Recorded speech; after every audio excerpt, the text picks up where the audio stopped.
शुक्लांबरधरं विष्णुं शशिवर्णं चतुर्भुजं प्रसन्नवदनं ध्याये सर्वविघ्नोपशान्तये सदाशिवसमारम्भां शङ्कराचार्यमध्यमाम् अस्मदाचार्यपर्यन्तां वन्दे गुरुपरम्परां नारायणं नमस्कृत्य नरं चैव नरोत्तमं देवीं सरस्वतीं व्यासं ततो जयमुदीरयेत्। సమగ్ర మహాభారత కథాకథనంలో పిల్లల కోసం మహాభారతం అన్నటువంటి మన శీర్షిక. ఇందులో గత కొద్ది నెలలుగా మనము మహాభారతంలోని కథలు, మూల భారతంలోని కథలు అంటే వేదవ్యాస విరచితమైనటువంటి కథలను వరుస క్రమంలో ఏ కథ మిస్ కాకుండా చెప్పుకుంటూ వస్తున్నాం అనమాట. ఆ నేపథ్యంలో ఆదిపర్వము, సభాపర్వము 2 అయిపోయింది. ఇప్పుడు మనం వనపర్వంలో ఉన్నాం. వనపర్వంలో పాండవులు తీర్థయాత్రలు చేస్తున్నారనమాట. ఆ సందర్భంలో ఉన్నాం. క్రిందటి కథలో మనం ఏం చెప్పుకున్నామంటే, అగస్త్య మహర్షి యొక్క కథను లోమశిరు ధర్మరాజు చెప్పాడు. ఆ చెప్పినటువంటి సందర్భంలో ఏం చెప్పాడంటే, అగస్త్య మహర్షి ఆ సముద్రంలో నీళ్ళనన్నిటిని ఒక అరచేతిలో తీసేసుకున్నాడు, ఆపోషన్ తీసుకున్నాడు. అందువల్ల సముద్రం అంతాను శూన్యమైపోయినాయి అంటే ఎండిపోయినాయి. అందువల్ల మరి ఎండిపోయినటువంటి సముద్రాలు ఉన్నప్పుడు ప్రజలకు దిక్కు లేకుండా అయిపోతుంది కదా అని చెప్పేసి దేవతలంతా వెళ్ళి బ్రహ్మదేవుడు ప్రార్థిస్తే, బ్రహ్మదేవుడు అన్నాడు, మీరేం భయపడనక్కర్లేదు, ఇంకొద్ది కాలంలోనే ఒక మహారాజు ఒకడు పుడతాడు ఇక్ష్వాకు వంశంలో, అతని వల్ల మళ్ళీ సముద్రం పునరుద్ధరించబడుతుంది అని చెప్పాడు అని చెప్పడం మనం క్రిందటి గదిలో చెప్పుకున్నాము. అప్పుడు ధర్మరాజుకు ఉత్సాహము పెళ్ళుబికి ఆయన అడుగుతాడు లోమశ మహర్షితో, అయ్యా మరి తర్వాత సముద్రం అంతా ఎలా పూరించబడింది, ఆ సముద్రాన్నంతాను అగస్త్యుడు తాగేశాడని చెప్పేసి మీరు చెప్పారు కదా, మరి అగస్త్యుడు తాగేసిన తర్వాత ఆ సముద్రాన్ని మరి పూరించినటువంటి వాళ్ళు ఎవరు, ఆ గొప్ప వ్యక్తి ఎవరు, ఆ రాజు ఎవరు, ఇక్ష్వాకు వంశంలో పుట్టినటువంటి ఆ రాజు ఎవరు అన్నటువంటి విషయం నాకు తెలుసుకోవాలని ఉంది, కాస్త దయచేసి చెప్పండి అని ధర్మరాజు అడుగుతాడు. అప్పుడు లోమశిడు నవ్వుతూ ఆ కథ చెప్పడం మొదలు పెడతాడు అనమాట. ఇక్ష్వాకు వంశంలో ఒకనొకప్పుడు సగరుడు ఉన్నటువంటి గొప్ప రాజు. ఆ రాజు చాలా బలసంపన్నుడు, ప్రతాపవంతుడు, అతని ధైర్యములు ఉన్నటువంటి వాడు, సత్వ స్వభావం ఉన్నటువంటి వాడు. అలాంటి అతనికి 2 భార్యలు.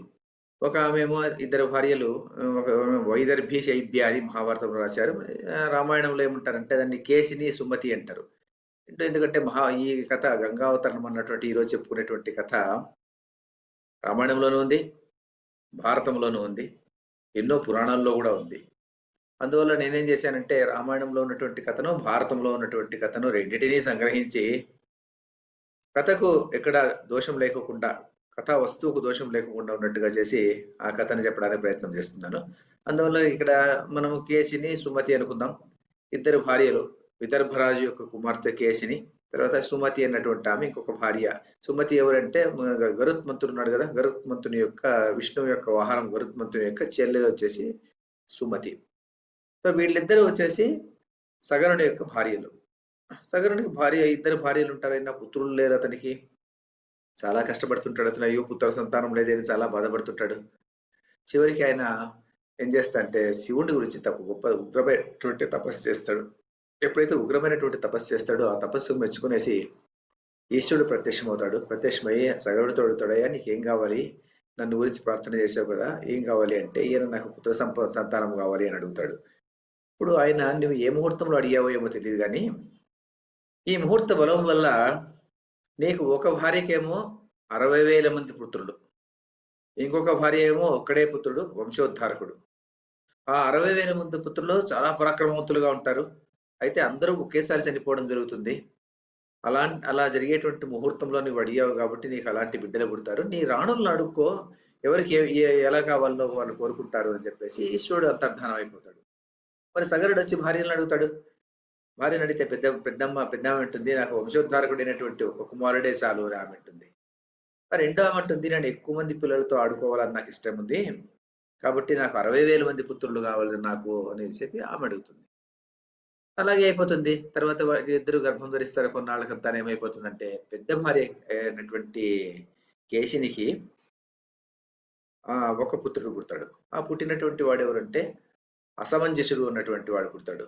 అసమంజసుడు ఉన్నటువంటి వాడు పుట్టినప్పుడు వాడు ఎలా ఉంటాడంటే, మరి ఇతనేమో గొప్ప చక్రవర్తి సగరుడు, సంపన్నుడైనటువంటి వాడు, ప్రతాపవంతుడైనటువంటి వాడు. పుట్టినటువంటి కొడుకేమో చాలా క్రూరకర్మలు చేసేటువంటి వాడు పుడతాడు. వాడు తులసి మొక్క వనంలో గంజాయి మొక్క అంటాం కదా, అలా గంజాయి మొక్కలాగా పుడతాడు వాడు. పుట్టినటువంటి వాడు చాలా క్రూర స్వభావం ఉండేటువంటి వాడు ఉంటాడు. ఉన్నటువంటి వాడు ఏం చేస్తుంటాడంటే, చిన్నప్పటి నుంచినే వాడు చిన్న తోటి పిల్లల్ని తీసుకెళ్ళడము, అంటే సామాన్య ప్రజల యొక్క పిల్లల్ని తీసుకెళ్ళడము, ఆ సరయూ నదిలో ముంచడము, ముంచి వాళ్ళని చంపేయడము, చంపేసి చాలా ఆనందంగా, సంతోషంగా ఉండడం అనమాట. అలాంటి వాడు వాడు. వాడు పెరిగి పెద్దవుతుంటాడు. పెరిగి పెద్దయినప్పుడు కూడా వాడి క్రూర స్వభావం తగ్గదన్నమాట. ఎంతోమంది చెప్పి చూస్తారు అయితే వాడి స్వభావం మారదు. పుట్టుకతో వచ్చినటువంటి గుణం గదా! అది పోదన్నమాట. అలాగే ఉంటుంది. ఎంతమంది చెప్పినప్పటికి కూడా నా గుణం పోదు. వాడు పెద్దవాడయిన తర్వాత వాడికి పెళ్లవుతుంది. వాడికి ఒక కొడుకు కూడా పుడతాడు. అంశుమతుడు అన్నటువంటి వాడు. అయినప్పటికి కూడాను వీడి యొక్క దురాగతాలు గాని, దుష్కర్మలు గాని ప్రజలు సహించలేకుండా పోతారు. అంత గొప్పగా వీడు చేస్తుంటాడు. ఒకరోజు ప్రజలు దిక్కుతోచక రాజు దగ్గరికొస్తారు. సగరుడి దగ్గరికొచ్చి సగరుడితో అంటారు, "మహారాజా, మీ రాజ్యంలో మేమెంతో సుఖంగా ఉండేటువంటి వాళ్ళము. కానీ నీ పుత్రుడు పుట్టిన తర్వాత నీ పుత్రుడు చాలా క్రూర కర్మలు చేస్తున్నాడు. వాడి వల్ల మాకు చాలా ఇబ్బందులు కలుగుతున్నాయి. చిన్నప్పుడంటే ఏదో పిల్లలను సరయూ నదిలో ముంచి చంపేసేటువంటి వాడు ఏదో పిల్లతనం అనుకోని మేము అనుకున్నాము. మరి వాడికి కొడుకు పుట్టాడు అయినప్పటికి కూడా వాడు ఇలా చేస్తున్నాడు. మరి ఏం చేయాలి?" అని చెప్పేసి వాళ్ళు అడుగుతారు. అప్పుడు సగరుడు ఒక ముహూర్త కాలం ఆలోచన చేస్తాడు. చేసిన తర్వాత ఆయన ఆలోచన చేస్తాడు. మరి తప్పు చేసినటువంటి వాడు ఎలాంటి వాడైనా శిక్షించాల్సిందే. వాడు నా కొడుకైనప్పటికి కూడా, వేరే వాడి కొడుకైనప్పటికి కూడా శిక్షించాల్సినటువంటి ధర్మము రాజు మీద ఉంది అని ఆలోచన చేస్తాడు. ఆలోచన చేసి మంత్రులను పిలిచి ఏం చెప్తా అంటే, ఇతన్ని దేశ బహిష్కరణ చేసేయండి అని చెప్పేసి చెప్తాడు. మంత్రులంతా వస్తారు. అతన్ని దేశ బహిష్కరణ చేసేస్తారు. అని అలా వెళ్ళిపోతాడు. ఎవరు? అసమంజసుడు వెళ్ళిపోతాడు. అసమంజసుని కొడుకు అంశుమంతుడు మాత్రం పరాక్రమవంతుడు. వాడు సగరుని దగ్గరే ఉంటాడు. ఇది పెద్ద భార్య యొక్క కుమారుల యొక్క వృత్తాంతం. రెండవ భార్యకి ఏమైపోతుంది? రెండవ భార్య వచ్చేసేసి సుమతి. ఈ సుమతికి ఏమవుతుందంటే గర్భం ధరించుంటుంది. గర్భవతి అయిన తర్వాత ఆమెకు ఒక సొరకాయ లాంటి ఒక కాయి ఆమె కడుపులో నుంచి పుడుతుందనమాట. గర్భంలో నుంచి పుడుతుంది. మరి ఈశ్వరుడేమో 60,000 మంది పుత్రులు పుడతాడని చెప్పాడు. మరి ఈ సొరకాయ పుట్టిందేమిటి అని ఆలోచన చేస్తారు వాళ్ళు. అనుకునేసి ఆలోచన చేసి వాళ్ళేం చేస్తారంటే సొరకాయని తీసుకెళ్ళి నదిలో పడేద్దాం అనేసేసి బయలుదేరుతారు. ఆ సమయానికి ఆకాశవాణి చెప్తుంది, "అలా పడేయద్దండి మహారాజా. ఈ సొరకాయలో ఉన్నటువంటి విత్తనాలు తీసి మీరు మీరు ఒక నెయ్యి పాత్రలో దీన్ని ఒక్కొక్క నెయ్యి పాత్రలో ఒక్కొక్క గింజ అలా పెట్టండి. నిక్షిప్తం చేశారంటే అందులో నుంచి మీకు బిడ్డ పుడతాడు. ఈశ్వరుడు యొక్క మాట వృథా పోదు గదా! అమృతం కాదు గదా!" అని చెప్పేసి ఆకాశవాణి చెప్తుంది. అప్పుడు సరే అంటాడు. ఇతనేం చేస్తాడంటే ఆ సొరకాయని ఒలిస్తే అందులో నుంచి చిన్న గింజలు 60,000 గింజలు దొరుకుతాయి. 60,000 గింజలను 60,000 కుండలు తీసుకొచ్చి ఆ కుండల్లో నెయ్యి వేసి ఆ నెయ్యిలో భద్రంగా నిక్షేపిస్తారు. ఎప్పుడైతే అలా ఉంచుతారో కొంతకాలానికి ఆ కుండలను చీల్చుకుంటూ బిడ్డలు బయటకొస్తారనమాట. గొప్ప రూప సంపద ఉన్నటువంటి వాళ్ళు, చాలా పరాక్రమవంతులైనటువంటి వాళ్ళు, తేజోవంతులైనటువంటి వాళ్ళు బిడ్డలనమాట. అయితే చాలా కఠినాత్ములు, క్రూర స్వభావం ఉన్నటువంటి వాళ్ళు కూడాను. ఇక్కడైతే ఎలాగ అసమంజసుడు పెద్ద భార్యకు కుమారుడు ఎలా క్రూర కర్మలు ఉన్నటువంటి వాడో, వీళ్ళు కూడా చాలా క్రూర కర్మలు ఉన్నటువంటి వాళ్ళు.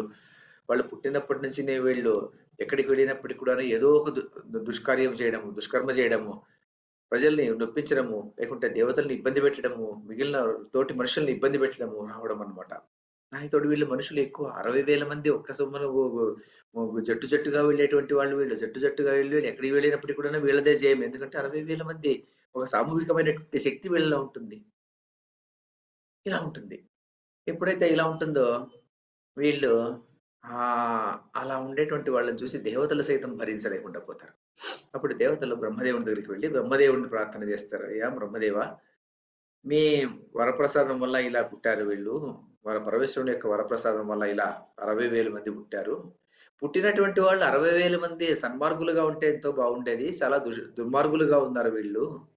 మరి వీళ్ళ నాశనం ఎలా జరుగుతుంది చెప్పండి" అని బ్రహ్మదేవుడిని అడిగితే బ్రహ్మ అంటాడు, "మీరేం భయపడక్కర్లేదు. వీళ్ళు వాళ్ళ స్వయం కృతాపరాధంతోనే వాళ్ళు చనిపోతారు. వాళ్ళ గురించి వీళ్ళ వాళ్ళ యొక్క అపరాధాలతోనే వాళ్ళు మరణిస్తారు. మీరేం భయపడొద్దండి. ఇంక అనతి కాలంలోనే వాళ్ళ మరణం గూడా ఉంది" అని చెప్పి బ్రహ్మదేవుడు చెప్పి వాళ్ళని శాంతపరిచి పంపించేస్తాడు. వాళ్ళు వెళ్ళిపోతారు. ఆ తర్వాత ఏమైపోతుందంటే ఇలా ఉన్నటువంటి నేపథ్యంలో ఒకసారి సగరునికి మహాచక్రవర్తి చక్రవర్తి మహా షట్చక్రవర్తుల్లో కూడా సగరుడనమాట. ఆ చక్రవర్తి ఒక ఆలోచన చేస్తాడనమాట. నేను అశ్వమేధ యాగం చేస్తే బావుంటుంది కదా! అన్నటువంటి సంకల్పము సగరుని మనసులో వస్తుందనమాట. అప్పుడతను అశ్వమేధ యాగానికి పూనుకుంటాడు. ఎప్పుడైతే అశ్వమేధ యాగానికి పూనుకుంటే ఎందుకంటే అశ్వమేధ యాగం చేయాలంటే ధన సంపత్తి ఉండాలి. తర్వాత బల సంపత్తి గూడా ఉండాలి. పుత్రులు 60,000 మంది ఉన్నారు. పరాక్రమవంతులైనటువంటి వాళ్ళు. ఆ యాగాశ్వాన్ని వదిలినప్పుడు యాగాశ్వం వెంట రక్షణగా ఉండడానికి వీళ్ళెంతో పనికొస్తారు.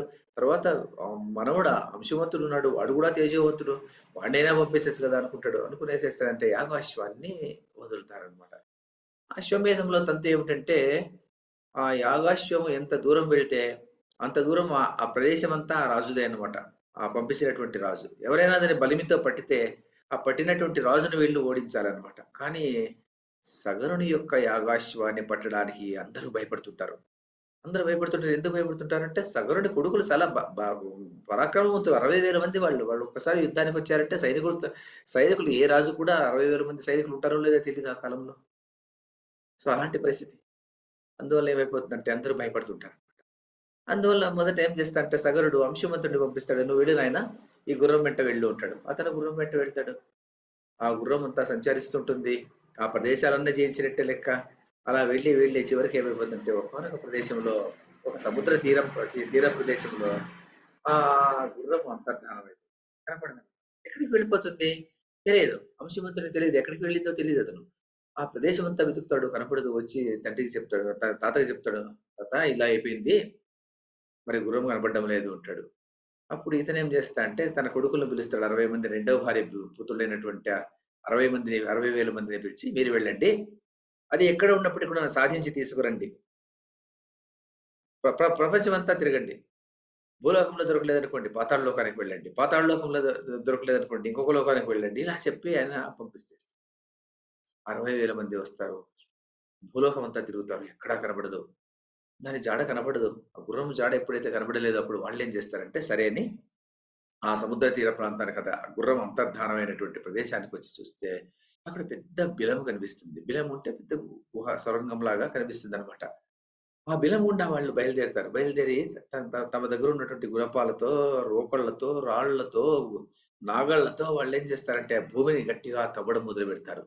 ఎప్పుడైతే భూమి చాలా భరించలేకుండా పోతుంది. వాళ్ళు గోర్లతో చీలుస్తారు అని కూడా కొన్ని పురాణాల్లో రాశారనమాట. గోర్లతో చీల్చుకుంటూ, నాగళ్ళతో దాన్ని పొగలగొడుతూ, భూమిని పొగలగొడుతూ, భూమికి చాలా బాధ కలిగిస్తూ వాళ్ళు లోపలికి వెళ్తుంటారు. ఎంతోమంది రాక్షసులు, ఎంతోమంది ఎన్నో నాగుపాములు, ఎన్నో ప్రాణులు అందులో చనిపోతుంటాయి. అయినప్పటికి కూడా వాళ్ళు ఏం లెక్క చేయరనమాట. లెక్క చేయకుండా అలాగా పాతాళ లోకం వరకు వెళ్ళిపోతారు. ఎప్పుడైతే పాతాళ లోకానికి వెళ్ళిపోతారో, ఆ పాతాళ లోకం అంతా కలయతిరుగుతారు. కలయతిరిగితే అక్కడ ఒకానొక ప్రదేశంలో గుర్రం కనిపిస్తుంది. సంతోషమైపోతుంది. మరి గుర్రం దగ్గర ఎవరున్నారో చూస్తారు. గుర్రం దగ్గర ఎవరున్నారు?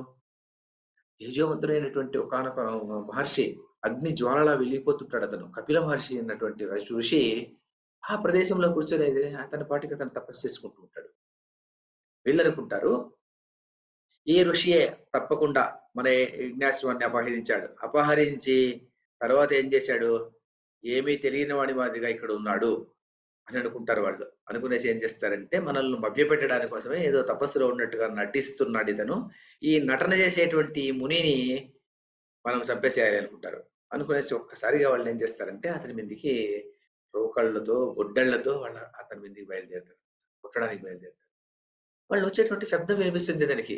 ఎప్పుడైతే ఆ శబ్దం వినిపిస్తుంది ఒక్కసారిగా ఆ శబ్దం విని ఈయన ఏం చేస్తాడంటే ఒక్కసారి కళ్ళు తెరిచి చూస్తాడు. చూడంగానే 60,000 మంది అతని మీదకొస్తుంటారు.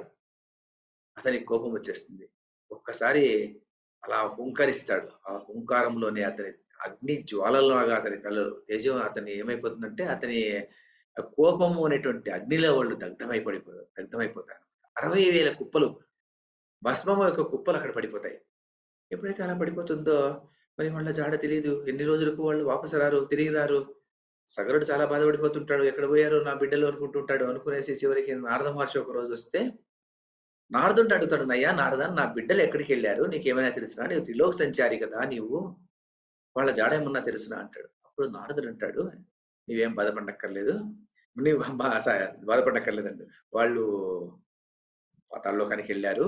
పాతాళలోకానికి వెళ్ళినటువంటి వాళ్ళు ఇలా కపిల మహర్షితో వాళ్ళు క్రోధం పెంచుకున్నారు. కపిలుడిని చంపడానికి వెళ్లారు. కపిలుడి కోపం వచ్చి ఒక హుంకారంతో వాళ్ళని నాశనం చేశాడు. ఇలా వాళ్ళు చనిపోయారు" అని చెప్పేసి చెప్తాడనమాట. చెప్తే అప్పుడు వీళ్ళు సగరుడు చాలా బాధపడిపోతాడు. అయ్యో! నా పుత్రులు 60,000 పుత్రులు ఒక్కసారిగా చనిపోయారు గదా! అని బాధపడతాడు. కానీ ఈశ్వరుని మాట ఒకసారి గుర్తు తెచ్చుకుంటాడు. నిజమే కదా! ఈశ్వరుడు చెప్పాడు కదా! ఆ రోజు 60,000 మంది ఎంతో పరాక్రమవంతులు పుడతారు. 60,000 మంది ఒక్కసారిగా సరిపోతారని చెప్పాడు. మరి నా భార్య సుమతి అలాగే కోరుకుంది. మరి నేనేం చేయగలుగుతాను? ప్రారంధం అలా ఉంది. మనం ఏం చేయలేము అనుకుంటాడు. సరే వదిలేస్తాడు. వచ్చిన తర్వాత అంశుమంతుడిని పిలిచి, "నాయనా నీవైనా పోయిరా నాయనా పోయి ఆ ఋషి దగ్గరికి వెళ్లి అతని కరుణా కటాక్షాలు సంపాదించి ఆ గుర్రాన్ని, అశ్వాన్ని తీసుకురా నాయనా" అంటాడు. ఇతను వెళ్తాడు. వెళ్తాడు. అంశుమంతుడు అదే ప్రదేశం నుంచి అదే బిలం నుండినే వెళ్తాడు. వెళ్ళేసి ఏం చేస్తాడంటే అతను కపిల మహర్షిని చూస్తాడు. కపిల మహర్షికి నమస్కరిస్తాడు. నమస్కరించి ఎంతో వినయంతో అతను అక్కడ కూర్చొనేసేసి కూర్చుంటే అప్పుడు ఆయన గమనిస్తాడనమాట. ఋషి గమనించి, "అయ్యా అంశుమంతా నీలో ఓర్పు ఉంది, ధర్మం ఉంది, సత్యపాలన అన్నీ ఉన్నాయి నీలో. నీకు నేను అనుగ్రహిస్తున్నాను నేను. ఈ అశ్వాన్ని తీసుకొని నువ్వు వెళ్ళు" అంటాడు. అప్పుడు ఇతను అశ్వాన్ని తీసుకొని బయలుదేరతాడు. బయలుదేరే ముందు ఈయనేమనుకుంటా అంటే, మరి పితృదేవతలు వాళ్ళ తండ్రులు గదా! పినతండ్రులు గదా! వాళ్ళందరికీ తిలాతర్పణం ఇద్దామనుకుంటాడు. అనుకునేసి వెతికితే నీళ్లు కూడా దొరకదనమాట ఆ ప్రదేశంలో. ఆ సందర్భంలో అక్కడికి గరుత్మంతుడు రానే వస్తాడు. వచ్చి ఆయనంటాడు, ఎందుకంటే సుమతి అన్న గదా అతను, అతనొస్తాడు. వచ్చి ఇతనితో చెప్తాడనమాట అంశుమంతుడితో, "అంశుమంతా హ్మ్. గరుత్మంతుడు ఏం గావాలి? అంశుమంతుడికి మేనమామ గావాలి. ఎందుకంటే మేనమామనా? వాళ్ళ సుమతి గదా! వాళ్ళ అవ్వగారి యొక్క తమ్ముడు గదా! మరి ఏం గావాలో. ఆయనతో అంటే సుమతికి కొడుకులొచ్చేసి వీళ్ళన్నమాట. ఎవరు? ఈ 60,000 మంది. ఆ రెండవ భార్యకు పుట్టినటువంటి రెండవ భార్యకు కొడుకొచ్చేసి అంశుమంతుడు. ఈ అంశుమంతుడితో చెప్తాడన్నమాట, "నాయనా అంశుమంతా నీవు వృథా ప్రయాస చేయొద్దు. మా సాధారణమైనటువంటి నీళ్ళతో తర్పణాలు చేయిస్తే వీళ్ళకు స్వర్గలోక ఏమి మంచి లోకాలు ప్రాప్తించవు. నీవు కేవలం గంగా నదితోనే వీళ్ళను వీళ్ళు తిలాతర్పణం వదలాలి వీళ్ళకు. జలతర్పణం వదలాలి వస్తుంది. కాబట్టి గంగా నదిని తీసుకొనొచ్చేటువంటి వాడు వచ్చినప్పుడు మాత్రమే వీళ్ళకు ఊర్ధ్వలోకాలు లభిస్తాయి అని చెప్పేసి అతను జెప్తాడు. ఇతనప్పుడు ఏం చేస్తాడు, సరే అశ్వాన్ని తీసుకుంటాడు మొదట. అశ్వాన్ని తీసుకొనేసేసి తన తాతల దగ్గరికొస్తాడు. వచ్చి జరిగిందంతా చెప్తాడు. ఇలా జరిగింది అంతా చెప్తాడనమాట. సగరుడు చాలా బాధపడతాడు. బాధపడిన తర్వాత మరి తన కొడుకులకు పుణ్యగతులు లేకుండా పోయాయి గదా! అని గూడా బాధపడతాడు. కానీ అతని చేతిలో ఏం లేదు. అతను యాగాన్ని మాత్రం ముగిస్తాడు. ఎందుకు యాగాన్ని ముగించాలి? యాగాన్ని ముగించకపోతే ప్రజలకు అనర్థం జరుగుతుంది అని చెప్తారు ఋత్వికులంతా వచ్చి. అందువల్ల యాగాన్ని ముగిచ్చేస్తాడు. యాగాన్ని ముగిచ్చేసేసి, యజ్ఞాన్ని ముగిచ్చేసేసి ఆయనేం చేస్తాడంటే, కొన్నాళ్ళ తర్వాత అతను గూడా స్వర్గలోకం చేరుకునేస్తాడు. సగరుడు వెళ్ళిపోతాడు. తర్వాత రాజ్యానికి ఎవరొస్తారు? అంశుమంతుడొస్తాడు. ఎందుకంటే రెండవ భార్య బిడ్డలు 60,000 మంది చనిపోయుంటారు. మొదటి భార్య కొడుకు అసమంజసుడు వాడు దేశ బహిష్కరణకు అయిపోయుంటాడు. వాడి కొడుకు అంశుమంతుడు. అంశుమంతుడు రాజ్యానికొస్తాడు. ఎప్పుడైతే అంశుమంతుడు రాజ్యానికొస్తాడో, అంశుమంతుడు గూడాను మరి అతనికి తన పినతండ్రులకు సద్గతులు జరగలేదు కదా! అన్నటువంటి బాధ అతనిలోనూ ఉంటుందన్నమాట. కానీ అతనికి ఆ సంకల్ప బలం లేకుండా ఉంటుంది. సంకల్ప బలము, ఆ దృఢ నిశ్చయము, దీక్ష అన్నటువంటిది తక్కువగా ఉంటుంది. అతను గూడా కొంతకాలం తర్వాత అతను గూడా వానప్రస్థాశ్రమంకి వెళ్ళిపోతాడు. వెళ్ళిపోయే ముందు అతనికి ఒక కుమారుడు దిలీపుడికి రాజ్యాభిషేకం చేసి ఆయన వెళ్ళిపోతాడు. దిలీపుడు గూడా అలాగే బాధపడుతుంటాడు. అయ్యో! నా తాతగార్లకు సద్గతులు దొరకలేదు గదా! అనుకుంటాడు. ఆయన గూడా చాలా బాధపడుతుంటాడు. ఆయన ప్రయత్నం ఆయన జేస్తుంటాడు. కానీ గంగని తెప్పించేటువంటి శక్తి అతనిలో లేకుండా పోతుంది. ఆ దిలీపుడికి ఒక కుమారుడు పుడతాడు. అతను పేరు భగీరథుడు. ఆ భగీరథుడు దిలీప వంశంలో దీపంలా పుట్టినటువంటి వాడతను. తేజోవంతుడైనటువంటి వాడు. గొప్ప పరాక్రమశీలుడతను. అతను కార్యదక్షత, దీక్ష ఉన్నటువంటి వాడనమాట. అలాంటి వాడనమాట. ఏ పనినైనా గూడాను చేపట్టిన తరువాత విడిచేటువంటి వాడు కాదతను. దృఢ నిశ్చయం ఉన్నటువంటి గొప్ప వ్యక్తి అతను. ఆయన ఆలోచన చేస్తాడు. మా నాన్నగారికి గంగా నదిని తెచ్చేటువంటి శక్తి లేకుండా పోయింది. మా తాతకు తెచ్చేటువంటి శక్తి లేకుండా పోయింది. మరి మా తాత ఎవరు? అంశుమంతుడు.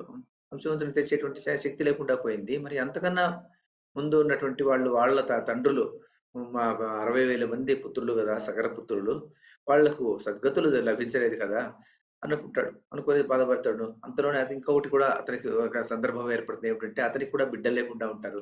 అందువల్ల ఈ 2 కోరికలతో మళ్ళీ తపస్సు చేయాలనుకుంటాడు. అనుకునేసి మళ్ళీ బ్రహ్మను గురించి తీవ్రమైనటువంటి తపస్సు చేయాలనేటువంటి ఉద్దేశంతో అతను హిమవత్ పర్వత ప్రాంతానికి వెళ్తాడు. మరి ఆ పర్వతము నదులు, పొదలు, గుహలు, కందరాలతో కూడుకొని ఉంటుంది. తుమ్మెదలు గాని, హంసలు గాని, నీటి కోళ్ళు, నెమళ్ళు, కొంగలు, కోకిలలు, చెకోరాలు ఇలాంటి ఎన్నో పక్షులు అక్కడ నివసిస్తుంటాయి. ఎంతోమంది ఋషులకు ఆలవాలమైనటువంటి ఆ ప్రదేశము. అలాంటి ప్రదేశానికి తను చేరుకుంటాడు. చేరుకునేసి అక్కడ ఉగ్రమైనటువంటి తపస్సు బ్రహ్మదేవుని గురించి 10,000 సంవత్సరాలు తపస్సు చేస్తే బ్రహ్మ ప్రత్యక్షమవుతాడు. బ్రహ్మ ప్రత్యక్షమైతే అప్పుడు ఈయన అడుగుతాడు, "అయ్యా బ్రహ్మదేవా, నాకు 2 కోరికలున్నాయి. ఒకటేమో నాకు పుత్ర సంతానం లేకుండా ఉంది. నాకు పుత్ర సంతానం కావాలి. రెండవ కోరిక ఏమిటంటే మా తాతగారులు స్వర్గస్థులైపోయినటువంటి ఆ 60,000 మందికి సద్గతులు లభించాలి అంటే నాకు గంగా నది భూలోకానికి రావాలని గరుత్మంతుడు చెప్పాడు. కాబట్టి గంగాదేవి స్వర్గలోకంలో ఉంది. ఆమెను భూలోకానికి వచ్చేటువంటి అనుమతి మీరివ్వాలి" అంటాడు. అంటే ఆమె స్వర్గలోకంలో ఎందుకుంటుంది గంగా నది? అంటే ఏం లేదు. హిమవత్ పర్వతం ఉంటుంది గదా! హిమవత్ పర్వతానికి ఇద్దరు బిడ్డలు. పెద్ద బిడ్డేమో గంగ. రెండో బిడ్డేమో పార్వతి అన్నమాట. ఆ పెద్ద బిడ్డ పుట్టినప్పుడే ఆ గంగకి ఎలాంటి లక్షణం ఉంటుందంటే, వేగంగా పరిగెత్తేటువంటి శక్తి ఆమెకుంటుందన్నమాట. వేగంగా పరవళ్ళు తొక్కుకుంటూ వెళ్ళేటువంటి శక్తి ఆమెకుంటుంది. అందువల్ల దేవతలొచ్చి ప్రార్థన చేస్తారు హిమవత్ పర్వతాన్ని. ఈమెను మాకు స్వర్గలోకానికి ఇవ్వండి. ఈమె అక్కడ మందాకిని అనే పేరుతో నదిలా ప్రవహిస్తూ ఉంటుందీమె. ఈమెకు ఎంతో మంచి జరుగుతుంది. మాకు కూడా ఎంతో మంచి జరుగుతుంది అంటే, ఆయన దేవకార్యం కోసం అంతకన్నా నేనేం చేయగలుగుతాను అని చెప్పేసి ఆ కుమార్తెను అలా త్యాగం చేస్తాడనమాట. మరి భారతీయ సనాతన సంప్రదాయంలో ఆ త్యాగం ఉన్నటువంటిది మనకు ఒక ఏమిటంటే పునాది అన్నమాట. మన సంస్కృతికే పునాది ఆ త్యాగం అన్నటువంటిది. త్యాగ దీక్ష ఉన్నటువంటి వాడు హిమవత్ పర్వతము తనేం చేస్తాడంటే ఆ త్యాగబుద్ధితో ఆమెను దేవతలకు అప్పగిచ్చేస్తాడు. ఆమె స్వర్గలోకంలో ఉండిపోతుంది. మందాకిని అనే పేరుతో అక్కడ ఉండిపోతుంది. ఇప్పుడు ఆమె భూలోకానికి రావాలి. ఎందుకంటే సముద్రాలు నిండాలి. సముద్రాలు నిండాలి. తర్వాత ఈ 60,000 మంది వీళ్ళకును సద్గతులు లభించాలి. 2 ఉన్నాయి అందులో. అందువల్ల ఎప్పుడైతే భగీరథుడు ఈ కోరిక కోరుతాడో, బ్రహ్మదేవుడు అంటాడు, "సరే, నీ కోరికే జనామోదమైనటువంటి కోరికే. ఎందుకంటే ప్రజలకు నీళ్లు లేకుండా బాధపడుతున్నారు. మరి సముద్రాలు నిండాలి గదా! నీవు కోరుకున్నది మంచిదే. నేనేమో అనుమతిస్తున్నాను గంగా నదికి. అయితే ఆ గంగా నది నీ దగ్గరికి రావాలి గదా! అందువల్ల నేను గంగను గురించి ప్రార్థన చెయ్యి" అని చెప్పేసి బ్రహ్మదేవుడు అదృశ్యమైపోతాడు. నా అనుమతి ఉంది. అయితే గంగ రావాలి. ఆమె యొక్క ఆమెను మంచి చేసుకో అని చెప్తాడన్నమాట. అప్పుడు ఇతను గంగను గురించి ఒక 10,000 సంవత్సరాలు తపస్సు చేస్తాడు. ఎప్పుడైతే గంగను గురించి 10,000 సంవత్సరాలు తపస్సు చేస్తాడో గంగాదేవి ప్రత్యక్షమవుతుంది. గంగాదేవి ప్రత్యక్షమైపోయి ఆమె అంటుంది. ఆమె వస్తుంది. ఆమె వచ్చేటప్పటికి ఆమె కూడా ఇదే కోరుతాడమ్మా, నీవు భూలోకానికి రావాలి. ఇలా మా తాతగారులు ఇలా సద్గతులు లేకుండా ఉన్నారు. మీరు పాతాళ లోకానికి వరకు తీసుకెళ్ళాలని నా ఉద్దేశ్యం ఉంది. రావాలి అంటాడన్నమాట. అంటే అప్పుడు ఆమంటుంది, "నేను ఆకాశం నుంచి కిందికి దుంకినప్పుడు నా ఉద్ధృతికి భూమి 2 బద్దలుగా అయిపోతుంది నాయనా. నన్ను భరించేటువంటి శక్తి ఎవరికుంది? కాబట్టి అలా శక్తి ఉన్నటువంటి వాడిని ఒకడిని నీవు మొదట కనుక్కో. ఆ తర్వాత నేనొస్తాను" అని చెప్పేసి ఆమె అదృశ్యం చిరునవ్వు నవ్వి ఆమె అదృశ్యమైపోతుంది. మరి భగీరథుడికి ఆ శక్తి ఉన్నటువంటి వాడెవరో తెలీదు. ఆమె ఉద్ధృతిని, ఆ వేగాన్ని తట్టుకునేటువంటి సమర్థుడెవరో ఆయనకి తెలీదు. అందువల్ల మళ్ళీ 10,000 సంవత్సరాల బ్రహ్మను గురించి తపస్సు చేస్తే బ్రహ్మ మళ్ళీ ప్రత్యక్షమవుతాడు. "ఏం నాయనా" అంటాడు. "స్వామి మీరేమో అలా చెప్పి వెళ్ళిపోయారు. మరి గంగాదేవి వచ్చింది. గంగాదేవి రావడానికి సిద్ధంగా ఉంది. మరి భూమి బద్దలైపోతుంది అని ఆమె చెబుతుంది. మరి ఏం చేయాలి నా స్వామి" అంటాడు. అప్పుడు ఆయన అంటాడు, "నీవు ఈశ్వరుని గురించి ప్రార్థన చెయ్యి. ఈశ్వరుడు ఒక్కడే దానికి సమర్థుడు" అంటాడు. అప్పుడు ఈయన మళ్ళీ ఈశ్వరుడి గురించి ఎన్నో వేల సంవత్సరాలు తపస్సు చేస్తాడు. అప్పుడు ఈశ్వరుడు ప్రత్యక్షమవుతాడు. ప్రత్యక్షమైతే అతను ఈశ్వరుడికి ఉన్నదంతా చెప్తాడు. బ్రహ్మదేవుడిని నేను చెప్పాను. గంగానది ఒప్పుకుంది. బ్రహ్మదేవుడు ఒప్పుకున్నాడు. మీరు ఒప్పుకుంటే ఆమె గంగానది భూలోకానికి వస్తుంది స్వామి. మీరు నాకు అనుగ్రహించండి అంటాడు. అప్పుడు ఈశ్వరుడు సరే అంటాడు. కరుణిస్తాడు. కరుణించి ఆయన ఏం చేస్తాడంటే తన నడుంపై చేతులు ఉంచుకునేసి ఆయన ఏం చేస్తాడంటే అలా నిల్చుకునేసి ఆకాశం వైపు చూస్తూ సరే, ఈ హిమవత్ పర్వతం మీద నేను నిలుచుకున్నాను. ఆ గంగనొచ్చి దూకమను నేను పట్టుకుంటాను అంటాడన్నమాట. అంటే ఆ ఉద్ధృతిని నేను నిరోధిస్తాను అని చెప్తాడన్నమాట. అప్పుడు ఇతను మళ్ళీ గంగాదేవిని ప్రార్థన చేస్తాడన్నమాట. గంగాదేవి ఆకాశానికొస్తుంది. ఒకసారి కిందకి చూస్తుంది. ఈశ్వరుడు నిలుచుకొని ఉంటాడు. ఆమె ఏం చేస్తుందంటే ఆమె అనుకుంటుంది, నా శక్తితో నేను ఒక్కసారి దూకినప్పుడు ఆకాశం నుంచి కిందికి దూకినప్పుడు నా శక్తికి ఈశ్వరుడు కూడా తట్టుకోలేకుండా పోతాడు. కాబట్టేసి నేను ఈశ్వరునితో సహా భూలోకానికి దుంకవచ్చు. అప్పుడు బావుంటుంది అనుకుంటుందనమాట. అనుకునేసి ఉద్ధృతితో ఆమె ఏం చేస్తుందంటే, ఉత్తుంగ తరంగాలతో ఆమె ఏం చేస్తుందంటే వడి తిరుగుతున్నటువంటి ఆ సుడులతో, మహోగ్ర ధృతితో తనలో ఉన్నటువంటి మకరాలు గాని, మీనాలు గాని, కూర్మాలు గాని అన్నీ సర్వమైన జల జలచరాలతో ఉన్నటువంటి మొత్తము ఆ నది అంతాను ఏమైపోతుందంటే, ఒక్కసారిగా ఆకాశం నుంచి భూమి మీదకి పడ్డానికి ప్రారంభమవుతుంది. పడడానికి ప్రారంభమయ్యేపాటికి ఈశ్వరుడు అలా చూస్తాడు. ఓ గంగకి ఇంత అహంభావం ఉందనుకుంటాడు. ఆయన ఏం చేస్తా అంటే ఒక్కసారిగా తన జడలో ఒక్కసారి విదిలించి ఆ జడలోంచి ఒక పాయను మాత్రం బయటికి తీసి ఆ పాయను అలా పరిచి ఆ పాయలో ఆమెను పట్టుకొనిస్తాడు. ఎప్పుడైతే గంగా నది అందులో పడిపోతుందో అక్కడి నుంచి కిందికి ఒక్క చుక్క కూడా నీరు కిందికి పడకుండా అయిపోతుందన్నమాట. నీరు వస్తూనే ఉంటుంది. ఆకాశం నుంచి నీరు పడుతూనే ఉంటుంది. అయితే పడినటువంటి నీరంతా జటాజూటంలోనే అలాగే, అలాగే సుడులు తిరుగుతూ అక్కడే నిలిచిపోతుంది. అక్కడ ఉన్నటువంటి జలచరాలన్నీ శివుని జ జ జ జటాజూటంలోనే చిక్కుకునేస్తాయన్నమాట. మరి భూమి మీదకి ఒక చుక్క కూడా పడదు. భగీరథుడు అక్కడ కడుచుకొని చూస్తుంటాడన్నమాట. ఎప్పుడొస్తుందా గంగా నది అని చెప్పేసి చూస్తుంటాడు. దేవతలు, ఋషులు, సిద్ధులు, సాధ్యులు, గంధర్వులు అలాంటి వాళ్ళంతా గంగ యొక్క అవతరణ చూడాలా అనే ఉద్దేశంతో అక్కడంతా నిలబడి ఉంటారనమాట. నిలబడి ఉంటారు. అందరికీ నిరాశ అయిపోతూ ఉంటుంది. ఎప్పుడొస్తుంది గంగా నది? ఆమె పడ్డమేమో చూసారు వాళ్ళు. కానీ భూలోకం మీద పడలేదు కదా ఆమె. ఏం జేయాలి? అప్పుడు మళ్ళీ ఇతను ఈశ్వరుడిని ప్రార్థన జేస్తాడు. ఈశ్వరుడిని ప్రార్థన జేస్తే అప్పుడు ఈశ్వరుడు సరే నీకోసం నేను వదులుతాను అని జెప్పేసి ఆయనేం చేస్తా అంటే ఆ జటాజూటంలో ఉన్నటువంటి ఒక వెంట్రుకని తీసి అలా సడలిస్తాడనమాట. సడలిస్తే ఆ వెంట్రుక సడలించినటువంటి ప్రదేశంలోనే ఎంతో జాగా ఉంటుందనమాట. ఆ ప్రదేశం నుంచి ఒక్కసారిగా ఆమె భూమి మీద పడుతుందనమాట. ఎప్పుడైతే భూమి మీద పడుతుందో, భూమి మీద ఎక్కడ పడుతుందంటే బిందుసాగరం ఉన్నటువంటి ప్రదేశంలో ఆ గంగా నది భూమి మీదకొస్తుంది. గంగా నది ఏమైపోతుందంటే 7 పాయలుగా చీలిపోతుంది. 7 పాయలుగా చీలిపోతుంది. 3 తూర్పు దిక్కుకు వెళ్తాయి. 3 పడమటి దిక్కుకు వెళ్తాయి. ఒకటి మాత్రం భగీరథుని వెంట వస్తుందన్నమాట. తూర్పు దిక్కుగా వెళ్ళేటటువంటి హ్లాదిని, పావని తర్వాత నళిని ఈ 3 వచ్చేసేసి తూర్పు దిక్కుగా ప్రవహించేటువంటి నదులు. పడమటి దిక్కుగా న ప ప వెళ్ళేటువంటి నదులు ఏంటంటే సుచక్షు, సీత, సింధు అన్నటువంటి నదులు మరి పడమటి దిక్కుగా వెళ్తాయన్నమాట. తర్వాత ఒక పాయ ఉంటుంది. ఒక పాయ ఏం చేస్తుందంటే ఒక పాయ భగీరథునితో అడుగుతుందన్నమాట. "మహారాజా మీరు ముందు నడవండి. మీ వెంట నేను వస్తాను" అంటుందామె.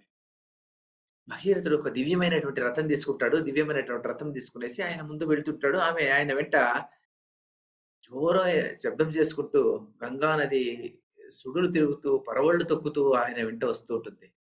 వచ్చేటువంటి సందర్భంలో ఏమైపోతుందంటే ఇతను ఆ శబ్దం వింటుంటాడు. మనోహరమైనటువంటి ఆ శబ్దం వింటూ, దివ్యమైనటువంటి గానంలా వచ్చేటువంటి ఆ శబ్దాన్ని వింటూ అతను ముందుకు సాగిపోతుంటాడు. ఆమె వస్తూనే ఉంటుంది వెనక పక్క.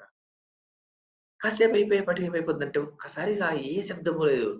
మౌనమైపోతుందనమాట. అతనికి ఆశ్చర్యమైపోతుంది. నిశ్శబ్దమైపోతుంది.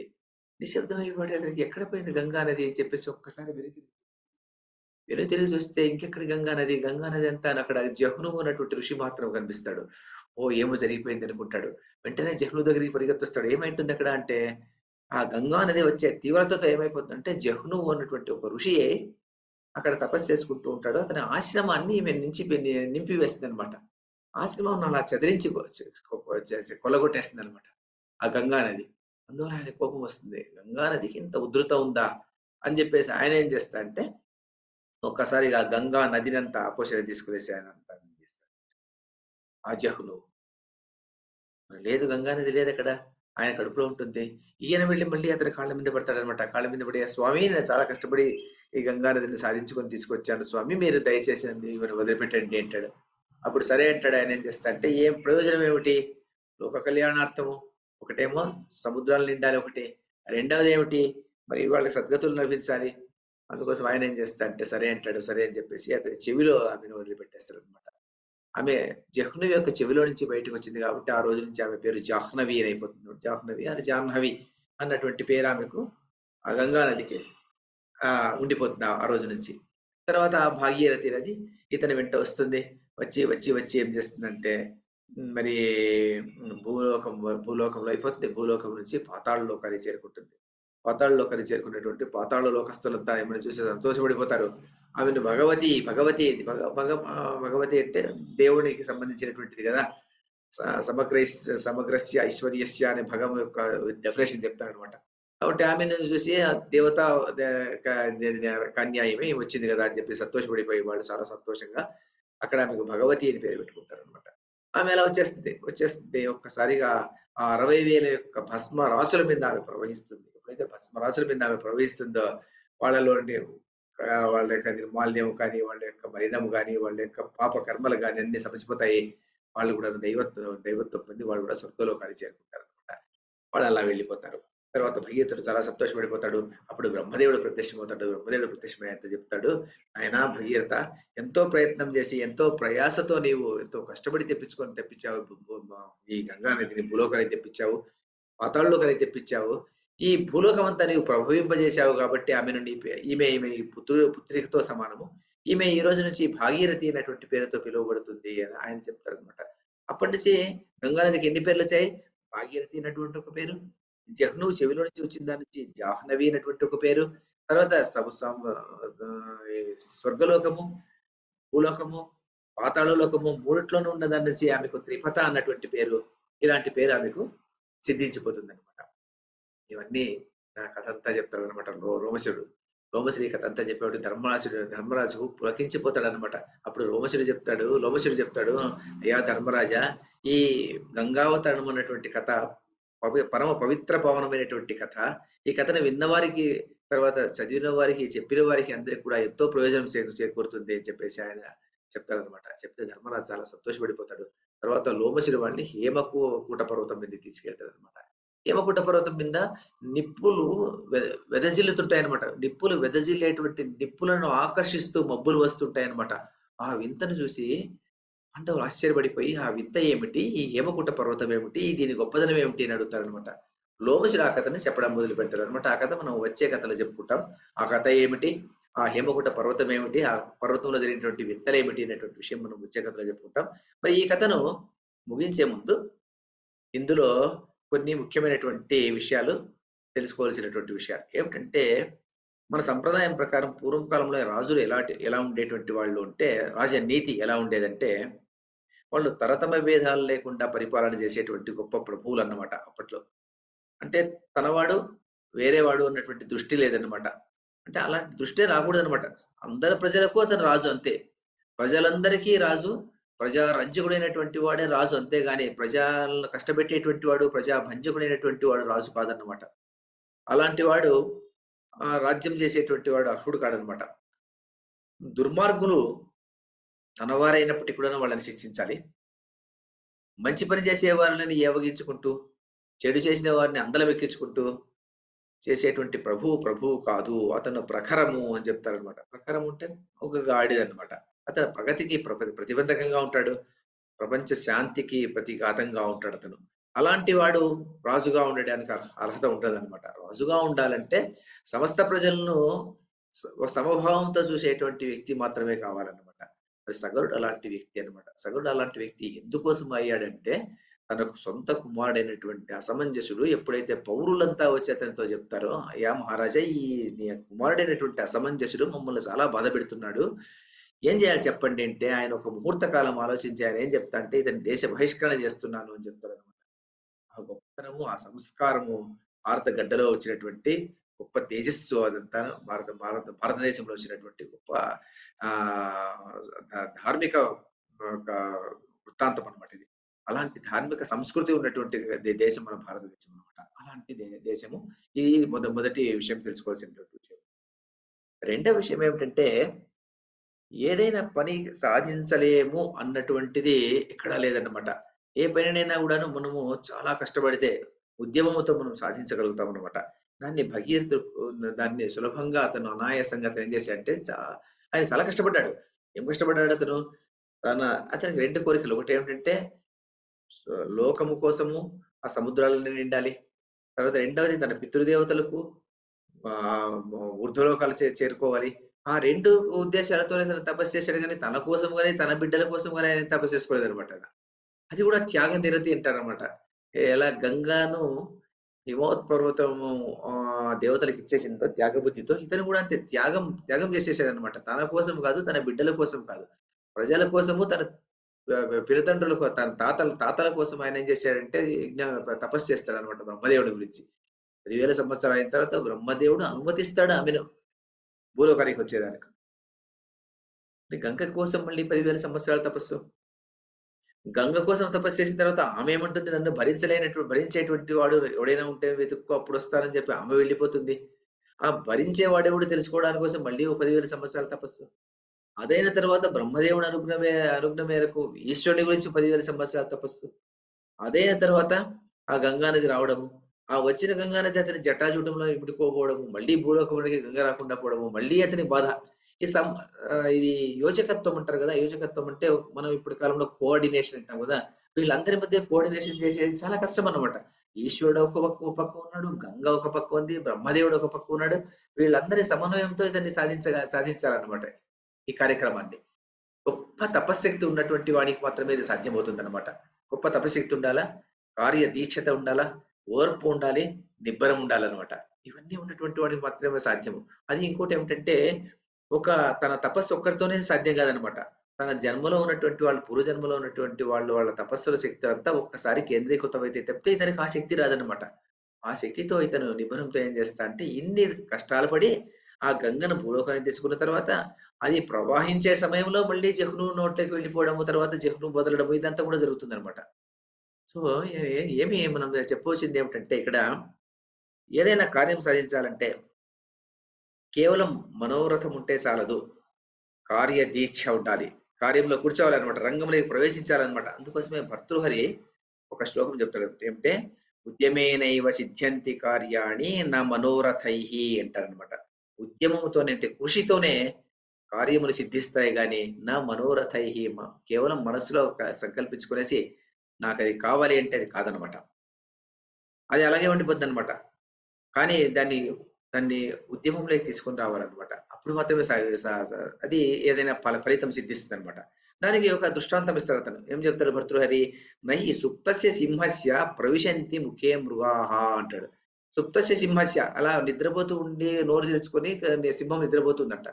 నా నోట్లోకి ఎలాగో వస్తాయిలే జంతువులు అని చెప్పేసి అలా నోరు తెరుచుకొని పడుకునిందంట. నోరు తెరుచుకుంటే వస్తాయా జంతువులు? రావు. మరి సింహము తన పంజా విసిరి ఒక్కసారి విజృంభించి అడవిలోకి వెళ్ళినప్పుడు మాత్రమే అవి దొరుకుతాయన్నమాట. జంతువులు దొరుకుతాయి. లేకుంటే దొరకదు కదా! అలాగే మానవుడై పుట్టినటువంటి వాడు మరి అలాగే మానవుడిగా ఉండకూడదనమాట. దైవత్వానికి చేరుకోవాలంటే అతనేం చేయాలంటే అతను మానవుడే మహనీయుడు అంటాం గదా! మానవుడే మహనీయుడు అంటే అతను ఉద్యమించాలనమాట. ఉద్యమించాలి. పని ప్రారంభించాలి. ఆ పనిలో సంకల్పం బలంగా ఉండాలి. దీక్ష ఉండాలి. ఇవన్నీ ఉన్నప్పుడు మాత్రమే దాన్ని సాధించడానికి స అవకాశం దొరుకుతుందనమాట. ఈ ప్రయత్నాన్ని భగీరథ ప్రయత్నము అని జెప్పేసి మనకొక తెలుగులో ఒక నానుడి వచ్చేసిందనమాట. నానుడి అంటే ఒక ఇడియం అంటాం గదా! ఇడియం అంటే భగీరథ ప్రయత్నము. భగీరథ ప్రయత్నం అంటే ఆ ప్రయత్నము దొరికేంతటి వరకు ఆ ప్రయత్నం యొక్క ఫలితం లభించేటువంటి వరకు వదలకుండా చేసేటువంటి ప్రయత్నము. అంత గొప్ప ప్రయత్నము, గొప్ప సంకల్ప బలంతో కూడినటువంటి ప్రయత్నము అన్నటువంటి దానికి భగీరథ ప్రయత్నం అంటామనమాట.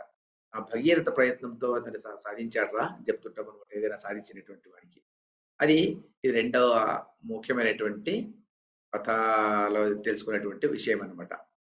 మూడవటి ఏమిటంటే కథలో మనకు ఏమొచ్చిందంటే మరి గంగా నది హిమబిందు ప్రాంతంలో పడిన తర్వాత 7 పాయలుగా విడిపోయింది. 3 పాయలేమో తూర్పు దిక్కుకు వెళ్ళిపోయాయి. 3 పాయలేమో పడమటి దిక్కుకు వెళ్ళిపోయాయి అన్నాం గదా! ఈ తూర్పు దిక్కుకు వెళ్ళిన వాటిని ఏమంటారు? పడమటి దిక్కుకు వెళ్ళిన వాటిని ఏమంటారు? అంటే మనకు మనం మామూలుగా ఏం చెప్తుంటామంటే నదీ, నదాలు అంటుంటామనమాట. నదులు, నదాలు. నదులేమిటి? నదాలేమిటి? అంటే తూర్పు దిక్కుగా వెళ్ళేటివన్నీ నదులు అంటారు. తూర్పు దిక్కుగా వెళ్ళే ప్రవాహాలన్నీ నదులనమాట. పడమటి దిక్కుగా వెళ్ళేటువంటి ప్రవాహాలన్నీ నదాలు. నదులు, నదాలనమాట. అందుకోసమే మనం నదీ, నదాలు అంటుంటామనమాట. నదులు, నదాలకు భేదం ఏమిటి అంటే చిన్న భేదము. అయినా తెలుసుకోవాల్సినటువంటి విషయం ఉంది గాబట్టి, ఈ కథలో వచ్చింది గాబట్టి నేను చెప్పానంతే. ఎందుకంటే హలాదిని, పావని, నళిని తూర్పు దిక్కుకు వెళ్ళాయి. సుచక్షువు, సీత, సింధు వచ్చేసి పడమటి దిక్కుకు వెళ్ళాయి అని మనం చెప్పుకున్నాం గదా! కాబట్టేసి పడమటి దిక్కుగా వెళ్ళినటువంటి వాటి పేరేమిటి? తూర్పు దిక్కుగా వెళ్ళినటువంటి వారి పేరేమిటి? ఇది ఒకటి ఈ కథలో తెలుసుకున్నటువంటి విషయము. ఈ కథ ఇంతటితో నేను ముగిస్తాను. వచ్చే కథలో మరి పాండవులకు హేమకూట పర్వతం దగ్గరికి వెళ్ళినటువంటి పాండవులకు లోమశుడు ఆ పర్వతం యొక్క విశేషం ఏం చెప్పాడు? ఆ కథ ఏమిటి అనేటువంటిది వచ్చే కథలో చెప్పుకుందాం. అంతవరకు సెలవు.